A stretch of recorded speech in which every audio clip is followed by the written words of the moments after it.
So basically, like a number of the scientists in my film who have worked on classified UAP programs for the government, they reveal in the film the basics of what they figured out with regard to how UAP work. And I love this part of the film. It was my favorite.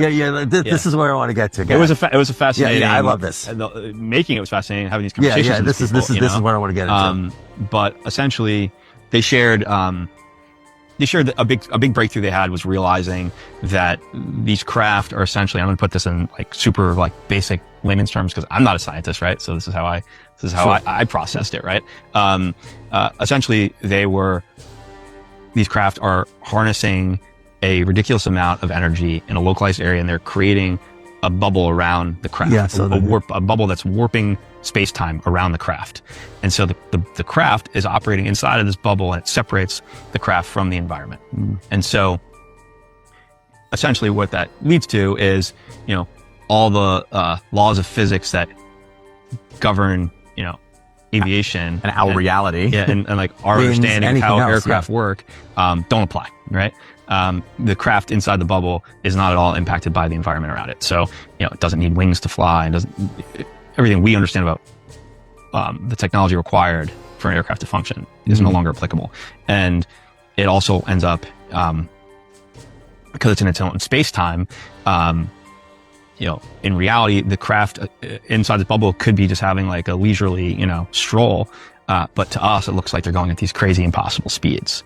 It looks like they're going at speeds that would turn if there was a living being in it, it would just like liquefy it. Yeah, liquefy them. But it doesn't happen to them. And it's probably because they're not actually going that fast. Yeah. It's a wild part of the film. I encourage everyone to like watch it a few times. Yeah. Let it sink in. And then also think about who it is that's saying these things, Yeah, these like they are nuclear physicists and really high level respected guys. Like, Dr. Hal Puthoff is, like a gray beard in the science community of like defense and intelligence work. And, Eric Davis, has been working with him for years and is a legend in that space too.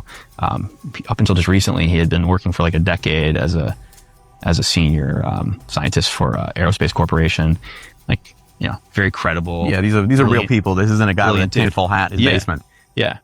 And it's a fascinating part of the film.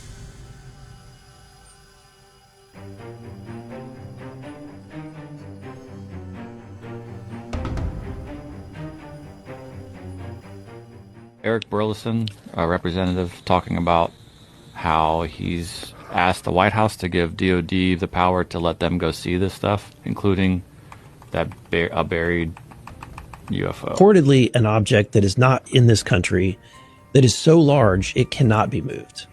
That they've built an entire building around it, and I think either Greer or another individual has actually mentioned this site, but I'm not going to mention it because it is a classified location.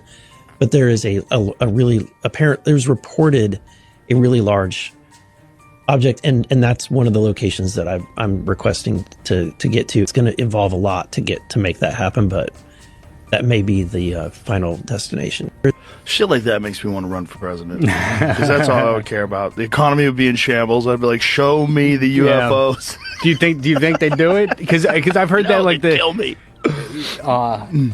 I mean, it's on that need to know basis where they're keeping stuff from presidents. Kennedy got too close. Like, I don't think that's what they killed Kennedy for, but I think there's a bunch of things. But there's a whole lot of layers. Yeah, but the UFO people love to think that it's UFOs is why they killed Kennedy. But they think everything's UFOs.